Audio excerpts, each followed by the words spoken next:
The answer doesn't always wait for official confirmation. It doesn't wait for a badge, a subpoena, or a scheduled press conference. Sometimes it's already sitting there preserved, frozen, hiding in plain sight inside footage that hundreds of thousands of people have already scrolled past. Footage that has been watched, discussed, shared, and still somehow not truly seen. Not until someone decides to stop, to zoom in, to ask the question nobody else thought to ask out loud. That someone pressed pause at 12:37 inches the morning on March 29th. Her name on X is at achai, an account with nearly 200,000 posts, not followers. Posts each one a record of years spent inside some of the darkest, most complicated cases in online investigative history. She wasn't waiting for law enforcement to brief her. She wasn't waiting for a tip. She was doing what she always does in the hours when the rest of the world goes quiet, moving through the footage frame by frame, patient, deliberate, looking not for what's obvious, but for what's been overlooked by everyone still moving at normal speed. And then she stopped, because something was there. Small enough to miss entirely at normal playback, easy enough to scroll past without a second thought, present the entire time sitting inside the footage, patient as the case itself, waiting for someone with the right instincts and the right knowledge to finally see it. A label on what appears to be a fleece zip-up jacket, visible in footage connected directly to evidence in the Nancy Guthrie case. Not fan merchandise, not something generic, a University of Arizona athletics label. The post went live at 12:37 a.m. By sunrise, it had nearly 50,000 views. Savannah Guthrie herself had been tagged. Investigators in the online community had already responded, and a question had been opened, one that official channels have not answered, have not acknowledged, have not even admitted exists. A question that law enforcement, as of this moment, is pretending isn't there. What is a University of Arizona athletics label doing in footage connected to this case's evidence? And whose jacket is that? We are going to work through that question methodically over the next hour, without speculation, without shortcuts, without conclusions that the evidence doesn't actually support. But by the time we're done, you will understand exactly why this detail, if achai's identification is correct, fundamentally reshapes this investigation. Not because it answers everything, but because it does something this case has desperately needed for more than 50 days. It narrows the frame. 50 days. Let that sit with you for a moment. 55 days since Nancy Guthrie was last seen. 50 days of an investigation marked by press conferences that never materialized, official statements that contradicted, verified reporting, and a public left to piece together what authorities refused to say out loud. 50 days of ordinary people, filling the silence that the official investigation left behind. And somewhere in the middle of all that silence, on day 50-something, not a detective, not a federal agent, not anyone with institutional authority or government resources, a woman at a computer, alone, in the middle of the night, may have found the detail that changes everything. Stay with me, because before we get to the label itself, we need to talk about something that sounds simple but almost never gets examined honestly. The idea that civilians find things investigators miss. It gets dismissed constantly. It gets treated like wishful thinking, something people tell themselves, so that watching case videos at midnight feels meaningful. And there's truth in that dismissal. The public does get it wrong often and badly. Online investigators chase phantom leads. Tip lines drown in noise. Wrong people get accused. Innocent lives get damaged by communities convinced they've cracked something they haven't. Law enforcement learned long ago to treat community observations with skepticism, and that skepticism is earned. Tips without credentials, without chain of custody, without formal investigative structure, are rarely actionable by themselves. But here is the part that gets buried. The public has also been right, not as a fluke, not as a statistical accident. In some of the most significant unsolved cases in recent American history, the moment everything shifted came not from inside the investigation, but from someone on the outside, someone without a theory to protect, someone who hadn't spent years looking at the same evidence in the same way, someone who looked at what everyone else had already seen and registered what no one else had been willing to register. The Golden State Killer operated for decades across multiple jurisdictions. He wasn't caught by a detective. He wasn't caught through traditional investigative channels at all. He was identified by Barbara Ray Venter, a genetic genealogist working entirely outside the formal system, applying a methodology law enforcement had been too slow and too rigid to adopt on its own. The break came from someone willing to look at the DNA differently, to ask what it could tell them that no one had thought to ask before. In the Delphi murders, the 2017 killings of Abby Williams and Libby German, investigators released a photograph and an audio clip and asked the public for help. What followed wasn't a single tip that cracked the case. It was years. Years of sustained community attention. Years of ordinary people refusing to look away. Even as the formal investigation went quiet, even as momentum faded, even as attention moved on to other things. All of that sustained pressure contributed to an eventual arrest. The system needed the public. It needed them to stay in the room. And in case after case where official investigations have stalled or gone political or simply run dry, the people still moving, still looking, still finding things are the ones on the outside, the obsessive ones, the ones watching the same clip for the 30th time because something in their gut tells them it's there and they're not moving on until they find it. That is the lens through which you have to understand what achai posted at 12:37 inches the morning on March 29th. Because the Nancy Guthrie investigation, now past the 50-day mark, is not a case where the official process has simply been slow. It is a case where the official process has been, publicly and documentably, broken.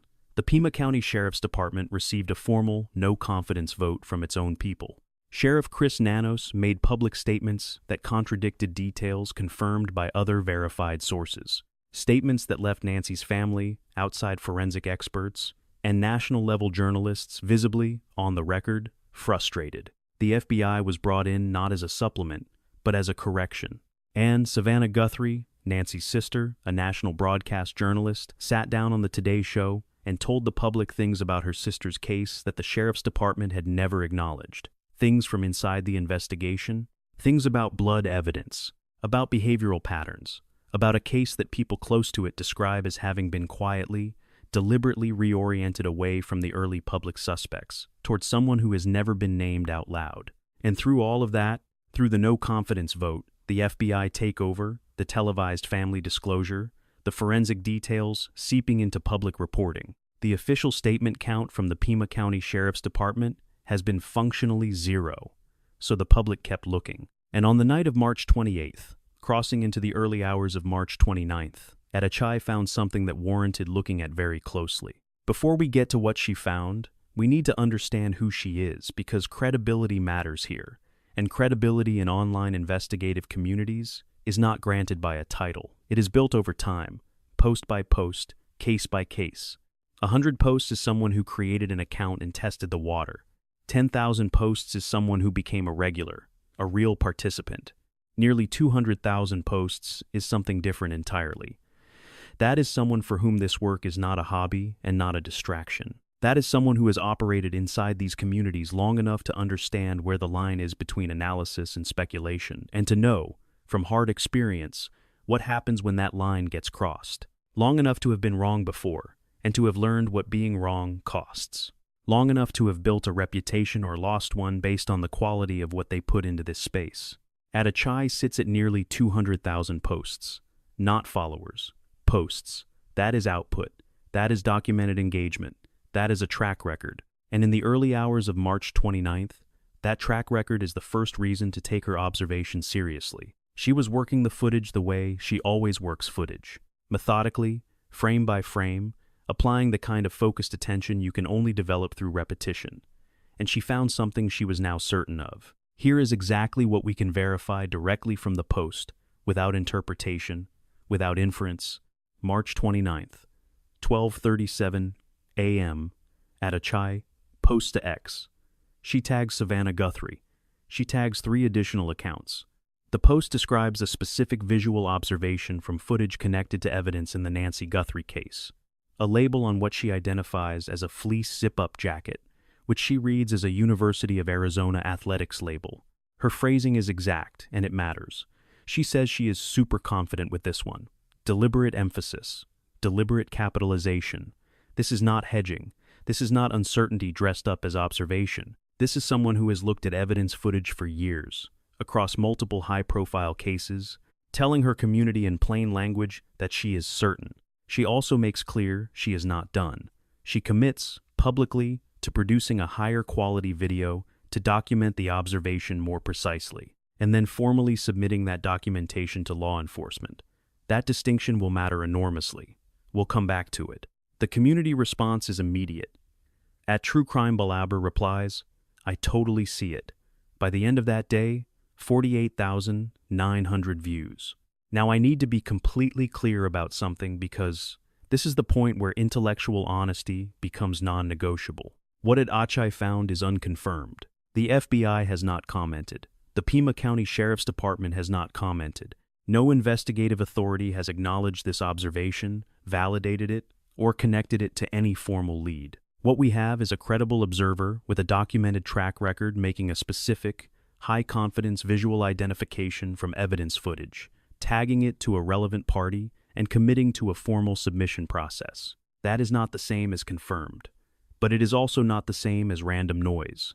The distance between those two things is exactly the territory we're going to work through, carefully, without overstating, without dismissing, because both failures overstating and dismissing would be a disservice to the only thing that actually matters here, finding out what happened to Nancy Guthrie. So let's reason through it. If the label is real, if that is genuinely a University of Arizona athletics label in footage tied to this case's evidence, what does it actually tell us? What does it add to the picture we already have? Start with the object itself, because the specificity of what achai identified is not a small thing.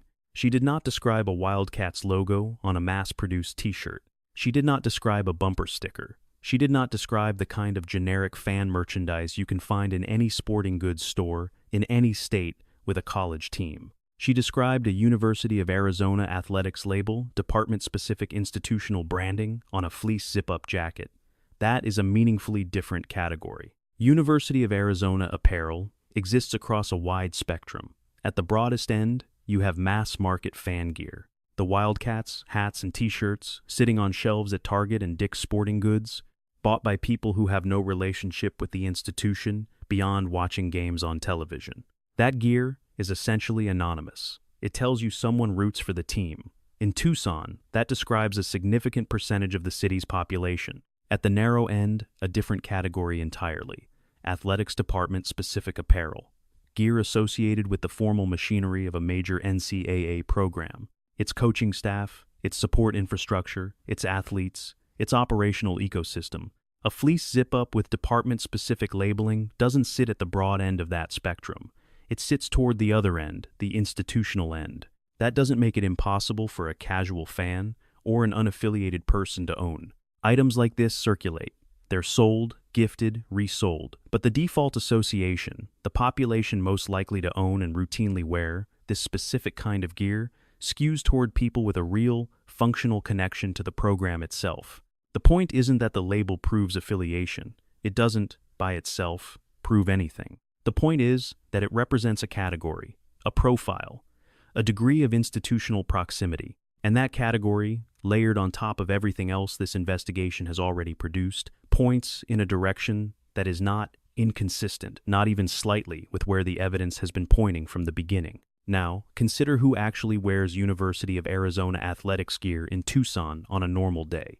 Think about the size of the ecosystem around that institution. Approximately 50,000 enrolled students, thousands of faculty, administrative staff, researchers, and support personnel. An athletics department running 21 varsity programs, now operating inside the Big 12, a program with a payroll, a facilities operation, and a staffing structure that extends far beyond coaches and athletes. Think about the layers inside that department alone. Coaching staffs across every varsity sport, strength and conditioning personnel, athletic trainers, equipment managers, facilities, crews, administrative and compliance staff, academic support personnel, video and communications teams, and a rotating network of contractors, tradespeople, service providers, maintenance crews who move through those facilities regularly as part of their work. Beyond those with direct employment relationships, there is the broader affiliated population club: athletes, boosters, donors, alumni, event staff, seasonal contractors, and community partners whose connection to the program is real but informal. In Tucson, a University of Arizona athletics fleece is practically invisible not because it's rare, but because it is everywhere. It doesn't register. It doesn't signal anything unusual, On most days, in most neighborhoods across that city, it barely warrants a glance. Someone wearing that jacket moves through Tucson's residential streets, its local businesses, its community spaces, and nobody looks twice. That invisibility isn't incidental. In the context of this case, it is precisely the point.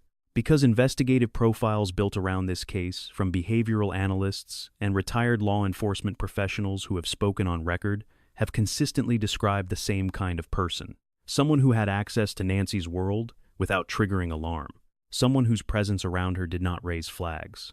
Someone local enough and familiar enough to operate without standing out, in places and around people who would otherwise have noticed a stranger. A person in University of Arizona athletics gear, moving through Tucson, fits that profile without friction, completely, without a single point of contradiction. Geography matters here, and it matters in ways that deserve to be stated plainly.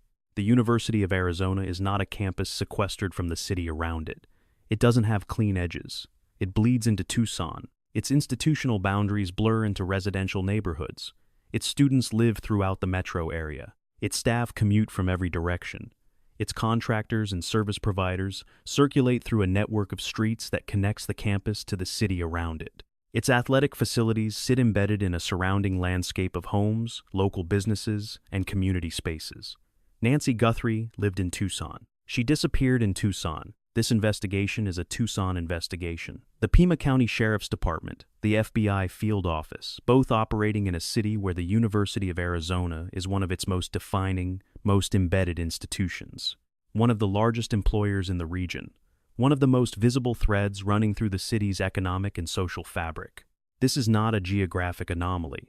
Finding Wisconsin Badgers gear in a Louisiana murder case, that's an anomaly. That demands explanation. This is the opposite. This is a fundamentally local connection in a case that has pointed toward a locally connected suspect from its earliest days, which is exactly why the label, if real, is not just a curiosity. It is potentially the beginning of a trail. In disappearance investigations at this scale, investigators don't work from hunches. They work from structure. They build concentric circles of connection outward from the victim, each circle representing a different degree of access, familiarity, and opportunity. The innermost circle, family, close friends, people with regular, unrestricted access to the home. The next ring out.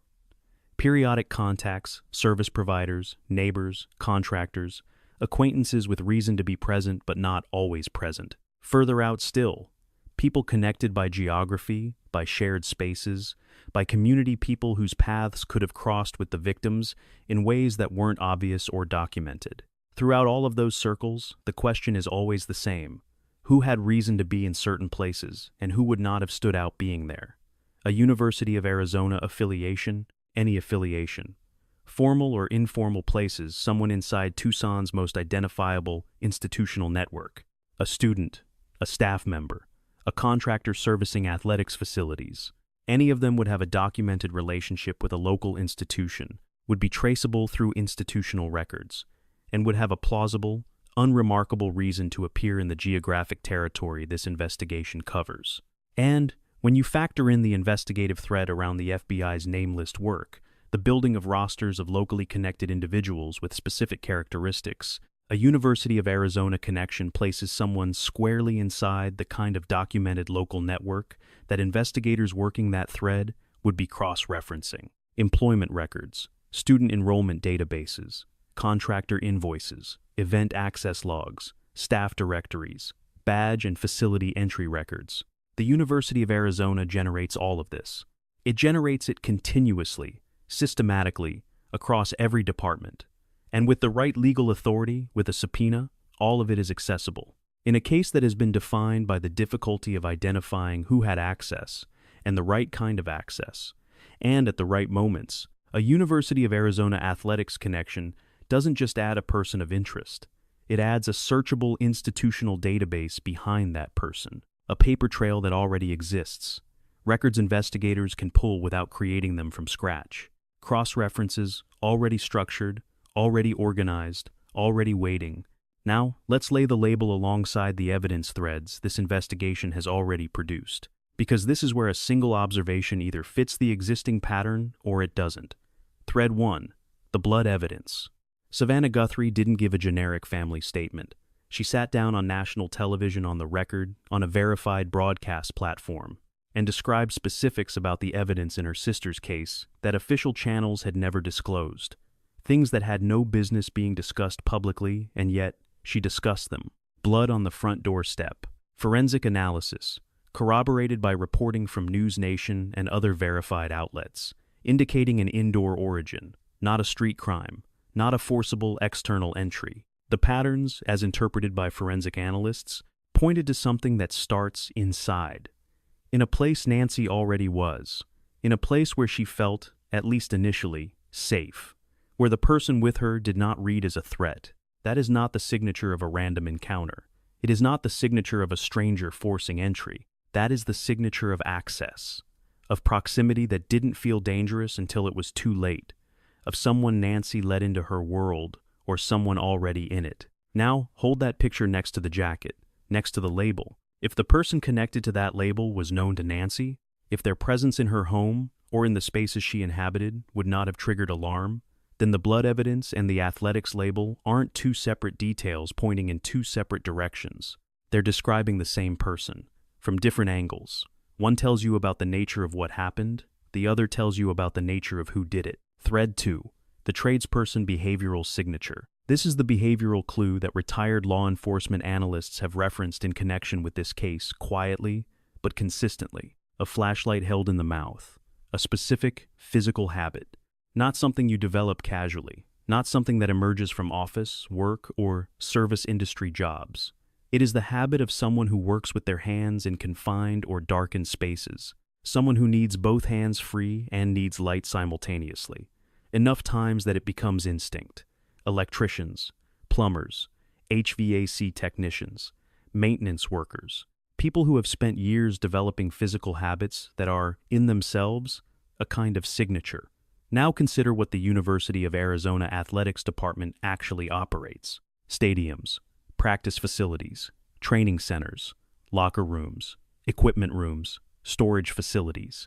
Large, complex physical infrastructure that requires a dedicated maintenance and facilities, staff, people who move through those spaces with tools in hand, every day, as the core function of their work. People who develop, over years, exactly the kind of physical habits that behavioral analysts have described in connection with this case. I am not asserting that the person connected to that label is a University of Arizona facilities worker. That would be overstating what the evidence currently supports. What I am saying is that the tradesperson behavioral signature and the University of Arizona athletics connection are not in conflict with each other. They don't create tension. They overlap cleanly and completely. A maintenance contractor affiliated with that program would wear that gear, would carry those tools, would carry those physical habits, would be embedded in the institutional and geographic landscape of Tucson in a way that explains everything about how someone could be present without triggering alarm. Thread 3.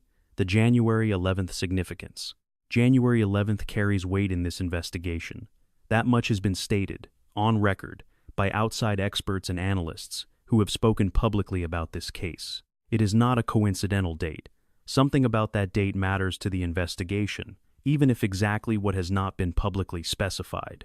January 11th, within the University of Arizona's academic calendar, falls during the opening period of the spring semester.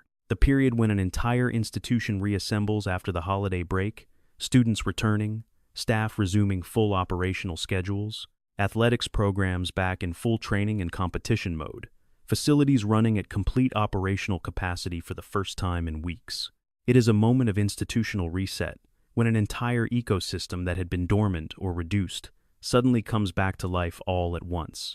I cannot confirm a direct investigative link between January 11th and the University of Arizona. What I can say is that both the date and the institution are deeply embedded in the same local context, and in a case where the suspect's local knowledge and local access have been central features of every behavioral profile produced, that proximity is worth noting carefully. Thread 4.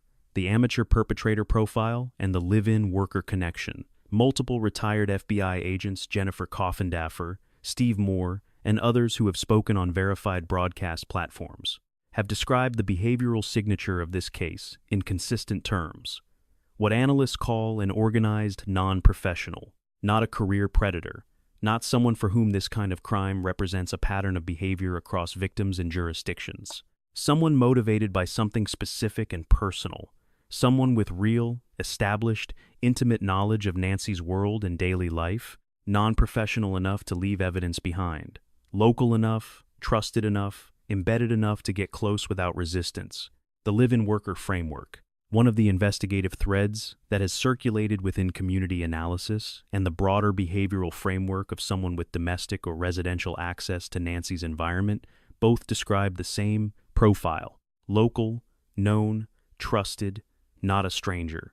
And now the University of Arizona athletics label. Someone affiliated with the University of Arizona in any real capacity is documented, traceable, institutionally embedded in Tucson in a way that is the direct opposite of transient or anonymous. They are not passing through.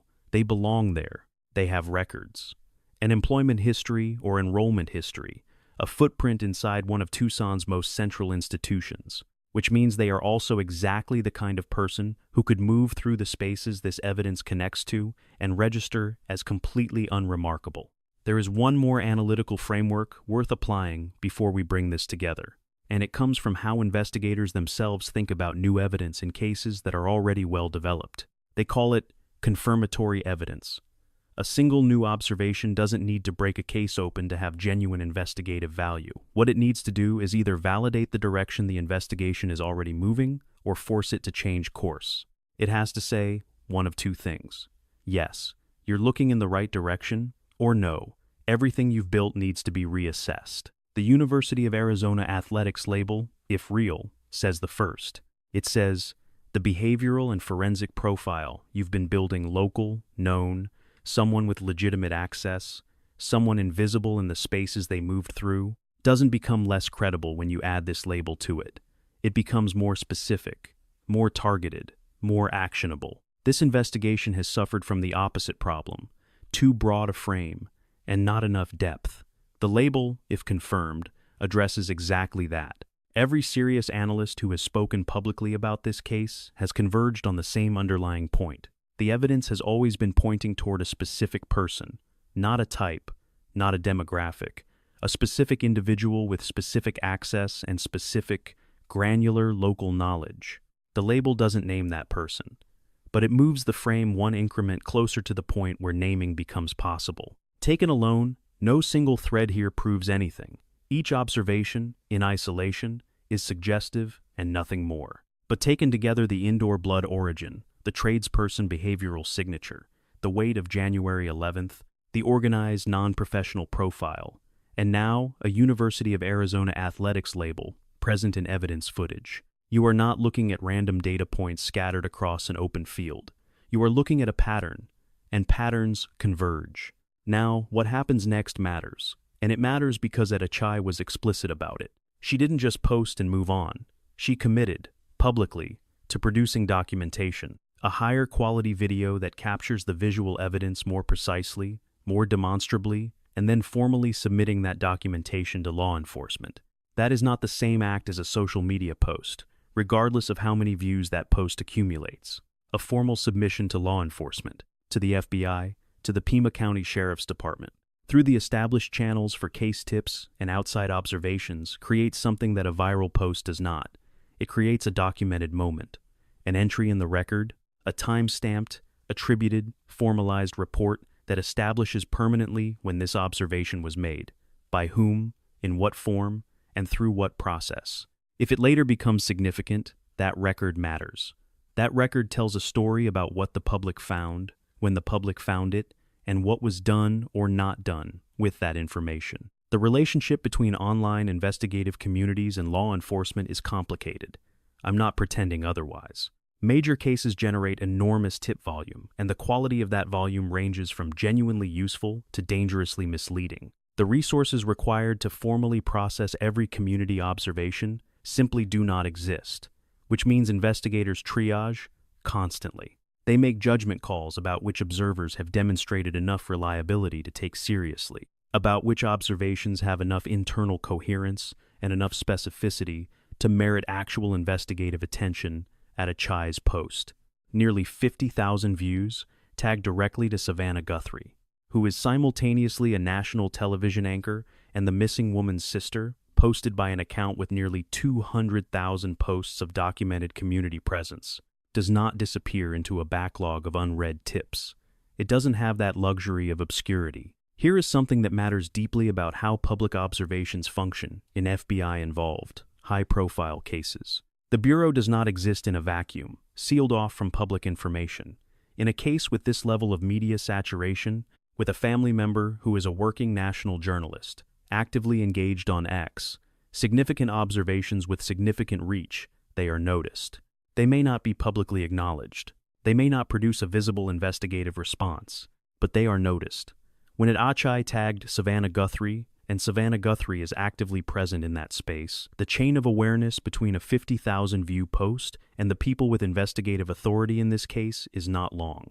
The degrees of separation between a community observation and the people who need to hear it are, in this case, remarkably few. Whether or not this becomes a formal actionable lead, whether or not investigators were already looking at a University of Arizona connection months before this post appeared, the community has now made the observation impossible to ignore. And that is the system functioning the way it is supposed to function when official channels have gone silent. Look at what now exists in the public record.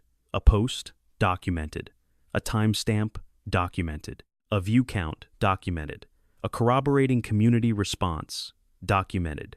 And a stated, public commitment to formal submission, which means whatever happens inside the investigation from this point on, the public observation cannot be erased, cannot be undiscovered, cannot be tucked back into silence. Whether investigators were already aware, whether they are now aware, whether they pursue it aggressively, quietly, or not at all, the record exists. The community did not wait for a press conference that was never coming.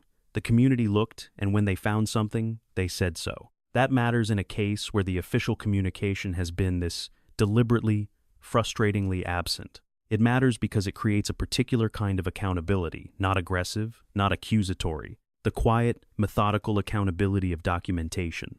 We saw this. We recorded it. We submitted it. What you do with it is now on the record too. Let's bring this to a close. I held something back at the beginning not for effect, but because conclusions only hold weight once the architecture beneath them is visible. Once you understand the behavioral profile that analysts have built around this case, once you understand the geographic reality of Tucson and the University of Arizona's place inside it, once you've walked through all four corroborating threads and seen how they relate to each other, because stated without that context, this is just a theory. With it, it's something different. With it, it's a hypothesis with structure, with multiple independent lines of support, with an internal logic that holds. Here is what a University of Arizona athletics label and evidence footage tells us if achai is right. It tells us this investigation has a specific institutional thread, one that either hasn't been disclosed publicly or hasn't yet been fully recognized by the people who could act on it. It tells us the person connected to that label is not a phantom, not an outsider, not someone who drifted through Tucson without leaving any mark behind. They are embedded in this city in a way that would have made them, in most contexts, completely unremarkable, which is precisely what makes them so difficult to isolate. In Tucson, that jacket is camouflage. That's not an accident. That's the entire point. Someone wearing University of Arizona athletics gear in Tucson's residential neighborhoods doesn't register as a threat. They register as belonging there the way a Wildcats fan belongs at a home game, invisibly, naturally, without any signal that anything is wrong. If the behavioral profile is correct, if this is someone who had access without triggering alarm, someone Nancy did not perceive as dangerous, then the jacket, the label, the institutional connection, they fit that profile not loosely, not approximately, but with a disturbing, almost architectural precision. But there is one more dimension here that I think matters more than the profile itself, because it's about what comes next. The University of Arizona does not disappear. It doesn't delete its records. It doesn't lose its documentation. Student enrollment, staff payroll, athletics rosters, contractor databases, event logs, badge access records, facility maintenance histories. All of it exists. All of it is organized. All of it is accessible to investigators operating with the right legal authority. In a case defined by the difficulty of isolating who had the right access, at the right moments, in the right spaces, A University of Arizona connection doesn't just suggest a person. It points toward a structured, pre-existing, searchable database behind that person. It gives investigators a documented population to cross-reference against what they already know. A direction that isn't built on speculation. A list that already exists, organized by an institution that will produce records under subpoena. That is the investigative value of the label. Not that it names a suspect, it doesn't. Not that it closes the case, it doesn't come close. But it potentially confirms or opens a specific institutional thread with a documented population behind it. A thread investigators can pull on with tools they already have. In a case where investigators have been building name lists, tracing connections, trying to identify who had both the access and the local knowledge to do what was done to Nancy Guthrie. A University of Arizona athletics connection gives them a specific, institutional, documented thread, one that doesn't require generating new records from nothing because the records already exist. That is what achai may have found at 12:37 inches the morning on March 29th. And regardless of whether law enforcement was already looking at this, regardless of whether this label has been sitting in an evidence file for weeks, the public record now contains it. The formal submission is coming. The frame has narrowed. And in a case 50 days without answers, even one increment of narrowing matters. Here is where we are. Nancy Guthrie has been missing for more than 50 days. The official investigation has been marked by institutional failure at the county level, FBI escalation, forensic evidence pointing toward an indoor origin toward someone she knew, and behavioral profiles consistently describing a local, known, non-stranger. A family forced to disclose evidence on national television because official channels wouldn't. And through all of it, the public kept looking. At 12:37 inches the morning on March 29th at achai, found something. A University of Arizona athletics label. In footage connected to evidence in this case, 48,900 people saw it. Savannah Guthrie was tagged. A formal submission is coming. We don't know yet what investigators will do with this. We don't know if they were already here, working this thread quietly before a single public post was made. We don't know if this label connects to a name already on a list, or if it opens a direction the official investigation has never pursued. What we know is that the public found something, looked at it closely, documented it, said it out loud, with enough specificity, enough credibility, and enough visibility to make it impossible to quietly file away. That is not nothing. In a case this opaque, that is not nothing at all. We're watching this case. We'll be back when there is more to say. If you have looked at that footage yourself, if your reading of what's visible differs, if you see something that changes the analysis, the comments are open. Use them. This community has been right before. In a case where official transparency has been this limited, the public's eyes matter. They have always mattered. Nancy Guthrie is still missing. Every frame of footage matters. Every label matters. Every detail that hasn't been explained yet matters. And every hour that someone is still looking at 12:37 inches the morning, or any other hour matters. One more thing before you go. For the people who have kept this case alive, who have watched the press conferences, read the reporting, followed every verified account, gone through the footage frame by frame, I want to say something directly to you. You are not background noise. In a case where the county sheriff's department lost the confidence of its own staff, where the FBI had to step in to fill the gaps, where the family had to go on national television because official channels went silent, the sustained attention of this community has not been incidental to this investigation. It has been part of it. The public pressure, the documentation, the refusal to accept silence as an answer, all of it is part of a form of accountability that matters when institutions fail. achai didn't find that label because she was lucky. She found it because she was still there at 12:37 inches the morning after everyone else had stepped away for the night. That discipline, that refusal to stop. In a case where a woman is missing and official answers haven't come, that is not a small thing. That is the whole point. Keep looking. Legal disclaimer. This video is produced for informational and educational purposes only. All information presented has been drawn from publicly available sources, including verified media reporting, official on-record statements, and clearly attributed social media posts. The central observation referenced throughout this video, the identification of what appears to be a University of Arizona athletics label in footage connected to evidence in the Nancy Guthrie case, originates from an online investigator operating as achai on X, and has not been confirmed by any law enforcement agency. It is presented here as a community observation, not as an established fact, not as an investigative conclusion. No individual is named or implied as a suspect in this video. All investigative theories and analytical frameworks are either attributed to named sources or presented explicitly as possibility, not certainty. The investigation into Nancy Guthrie's disappearance is active and ongoing. Nothing in this video constitutes a legal conclusion, a formal accusation, or a verified investigative finding of any kind. If you have information relevant to this case, please contact the Pima County Sheriff's Department or the FBI's tip line directly.